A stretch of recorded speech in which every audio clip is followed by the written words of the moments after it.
সন্দীপন গাৰ্গে শ্যাম কানু আৰু সিদ্ধাৰ্থক চুৰি মাৰিলে বাক্সাৰ জেলৰ ভিতৰত। কেনেকৈ সম্ভৱ হ'ল এই ঘটনাটো? হয়, এতিয়া আচৰিত হৈ পৰিছে এই সকলোখিনি কথা গম পায়। এতিয়া ডাঙৰ কথা হৈছে শ্যাম কানু আৰু সিদ্ধাৰ্থক সন্দীপনে কিয় চুৰি মাৰিব লগা হ'ল জেলৰ ভিতৰতে। সন্দীপন হৈছে আমাৰ শিল্পীজনাৰ নিজৰ ভায়েক বুলি তেওঁ পৰিচয় দিছিল। কিন্তু বৰ্তমান দেখা গৈছে সন্দীপন তেওঁ জেলত সোমাই আছে, আৰু সেইখন জেলত সোমাই আছে যিখন জেলত আছে শ্যাম কানু, সিদ্ধাৰ্থ, এনেকৈ কৰি কেইবাজন। কিন্তু এই সন্দীপনৰ কি এনে খং উঠিল যাৰ কাৰণে এই ঘটনাটো সংঘটিত কৰিলে? এই ঘটনাটো সংঘটিত হোৱাৰ পিছত সন্দীপনে কি তেওঁৰ প্ৰতিক্ৰিয়া আগবঢ়ালে, এই সকলোখিনি কথা আপোনালোকে ভিডিঅ'টোত পাব।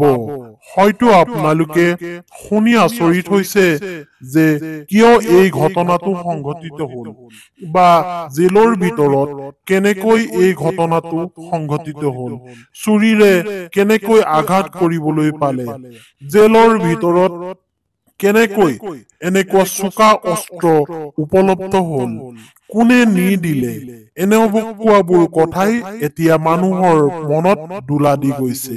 এটা প্ৰশ্নবোধক চিন উদয় হৈছে। এতিয়া আপোনালোকক গোটেই কথাখিনি মই খুলি কম। ভিডিঅ'টো আপোনালোকে শেষলৈকে চাব লাগিব, তেতিয়াহে বুজি পাব। হয়, সন্দীপন হৈছে আমাৰ শিল্পীজনাৰ ভায়েক বুলি কৈছিল, আৰু তেওঁক লৈ যোৱা হৈছিল এখন বিশেষ স্থানলৈ য'ত তেওঁ বিদেশ ফুৰি পোৱা নাছিল। সেই স্থানলৈ লৈ গৈ শিল্পীজনে এই সন্দীপনক সাগৰ দেখাব বিচাৰিছিল।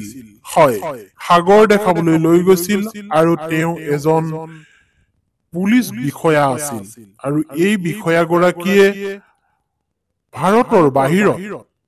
ভাৰতৰ বাহিৰৰ দেশ চাবৰ কাৰণে শিল্পীজনৰ ককায়েকৰ লগত গৈছিল, আৰু লগত গৈছিল সিদ্ধাৰ্থ, শেখৰ, এনেকৈ। আৰু তাতে শ্যাম কানুৱে এটা অনুষ্ঠান পাতিছিল, আৰু সেই অনুষ্ঠানটোত জইন কৰিবলৈ বুলি শিল্পীজন গৈছিল, আৰু শিল্পীজনৰ এই উদ্যোগত বা সেই শ্যাম কানুৱে অনুষ্ঠিত কৰা সেই প্ৰগ্ৰেমটোত জইন কৰিবৰ কাৰণে সকলোৱে এনেকৈ বিদেশ যাত্ৰা কৰিছিল। আৰু বিদেশ যাত্ৰা কৰাৰ পিছত তেওঁলোকে গৈ পোৱাৰ পিছত দিনটো তেওঁলোকে ৰেষ্ট লৈছিল হোটেলৰ ৰুমত। আৰু এই ঘটনাটো কেনেকৈ সংঘটিত হ'ল, জেলৰ ভিতৰত চোকা অস্ত্ৰ কেনেকৈ সোমাল, কেনেকৈ সিদ্ধাৰ্থ আৰু শ্যাম কানুক চুৰিৰে আঘাত হানিলে, এই কথাখিনি জানিবৰ কাৰণে আপুনি মই কোৱা কথাখিনি শুনিবই লাগিব। তাৰ পিছত বিদেশত কি হ'ল আপোনালোকে জানি লওক। 18 তাৰিখে তেওঁলোক গৈ পালেগৈ আৰু জিৰালে। 19 তাৰিখৰ দিনা তেওঁলোক ফুটপাথলৈ ওলাই আহিলে, অৰ্থাৎ ৰাস্তাই তেওঁলোকে ফুৰিবলৈ গ'ল।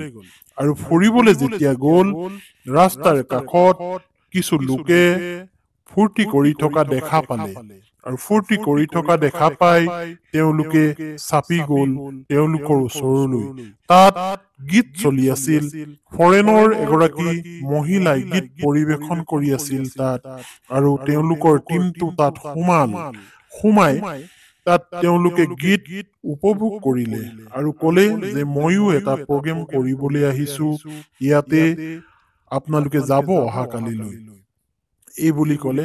আৰু নিশা 11টামান বজাৰ ভিতৰত তেওঁলোকে সেই ঠাই পৰিত্যাগ কৰি নিজৰ হোটেললৈ আহিল। হয়, নিজৰ হোটেললৈ শিল্পীজনাই এখন উবেৰৰ দৰে কাৰ এখন বুকিং কৰি তেওঁলোকৰ স্থানীয় প্ৰবাসী মানুহৰ সৈতে হোটেললৈ আহিল, আৰু কেইজনমানে খোজকাঢ়ি আহিল।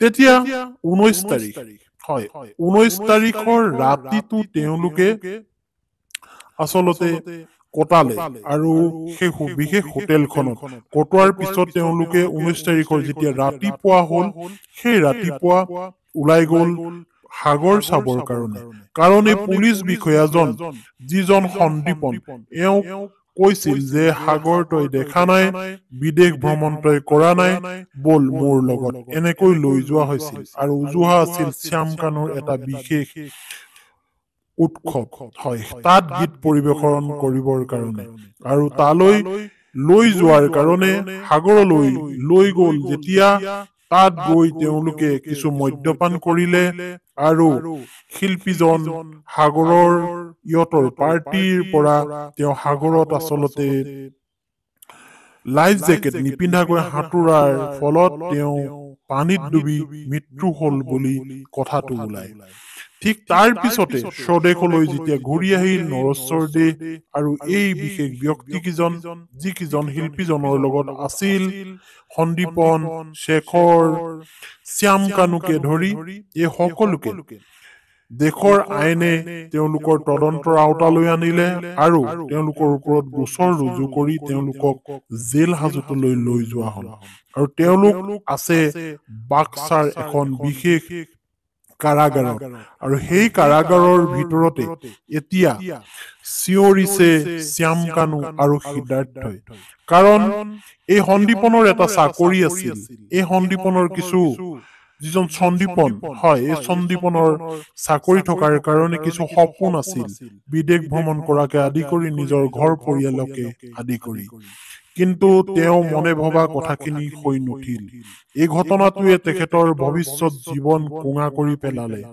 জেললৈ যাবলগীয়া হ'ল তেওঁ সপোনতো ভবা নাছিল যে ফুৰিবলৈ যোৱাটোৱে হ'ব পাৰে তেওঁৰ মহাকাল আৰু তেওঁ জেলৰ কোঠৰীত এতিয়া তিল তিলকৈ সময় কটাবলগীয়া হৈছে শ্যামকানু আৰু সিদ্ধাৰ্থৰ সৈতে সেই খঙতে এই সন্দীপনে শ্যামকানু আৰু সিদ্ধাৰ্থৰ ওপৰত এই ক্ষোভ উজাৰিছে যিটো ক্ষোভ উজাৰিবলৈ তেওঁ বাধ্য হৈছে কাৰণ নিজৰ ভৱিষ্যত শেষ কৰি পেলাইছে শিল্পীজনৰ যি মৃত্যুৰ বাতৰি আহিছিল বা মৃত্যুৰ কাৰণ হৈছিল সেয়া হৈছে সিদ্ধাৰ্থ আৰু শ্যামকানুৱে প্ৰগ্ৰেম নপতা হলে সিদ্ধাৰ্থই বিদেশলৈ যদি গোটেই টিমটোক লৈ নোযোৱা হলে তেনেহলে এই ঘটনা সংঘটিত নহয় সাগৰত গতিকে সন্দীপনে এই খঙতে আচলতে এই ঘটনাটো সংঘটিত কৰিছে কাৰাগাৰৰ ভিতৰত